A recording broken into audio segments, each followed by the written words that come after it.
Bonjour Anthony, je peux marcher dans un champ? On peut pas. Un champ est une propriété privée. Je vais m'expliquer. Imagine tu as ta propriété. Tu enlèves toutes les clôtures de ton jardin. Est-ce que tu admettrais que des gens viennent se promener, pique-niquer en famille sur ta terrasse ou venir faire éloigner leur champ dans ton jardin? Non.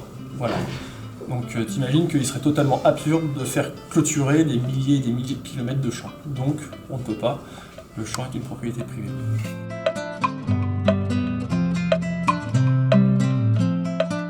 Les infractions peuvent être différentes. La première, c'est si vous laissez votre chien divaguer, courir simplement à travers champs, ça peut être une contravention de deuxième classe qui s'appelle de la divagation de chien, puisque le propriétaire n'est plus maître de son chien.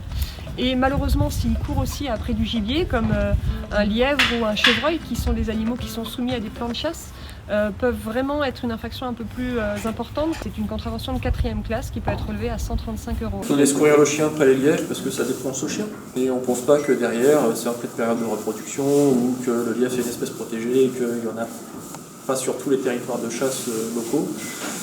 Donc, les gens, souvent les infractions sont commises par méconnaissance. Ils n'ont pas ce rapport à la ruralité. Pour eux, pour des espaces ouverts de liberté, et on peut tout faire. Malheureusement, non.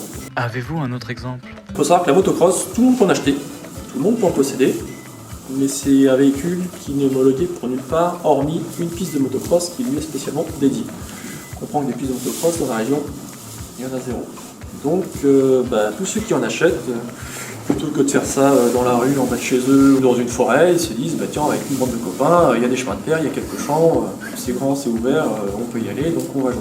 Sauf qu'ils n'ont pas conscience que cette terre, c'est une terre cultivée. Ce qu'ils voient, c'est prendre de l'herbe, c'est du blé, que ce blé-là, cet été, ça sera de la farine et que l'année prochaine, ce sera son pain. Le promeneur qui vient en fait s'installer sur un champ qui est cultivé pour faire un pique-nique ou qui préfère traverser le champ puisque c'est plus court et peut encourir en fait une contravention pour la dégradation de culture. Vous pensez bien, l'agriculteur sème des choses et le fait de venir piétiner ou de s'installer dans une terre cultivée peut entraîner des dommages et qui peut être sanctionné bien sûr.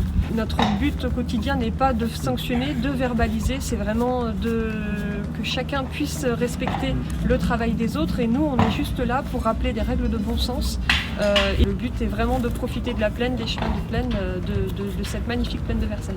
Le champ c'est une aire de travail, l'agriculteur il passe du temps, il fait pousser toute ta nourriture de demain, donc c'est un petit peu absurde de saccager son travail.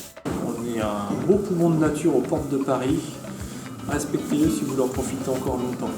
On a des beaux espaces verts, on a la chance d'avoir encore ces grands espaces et si on veut encore en profiter et les partager, que chacun apprenne un petit peu et vivre ensemble dans cet espace.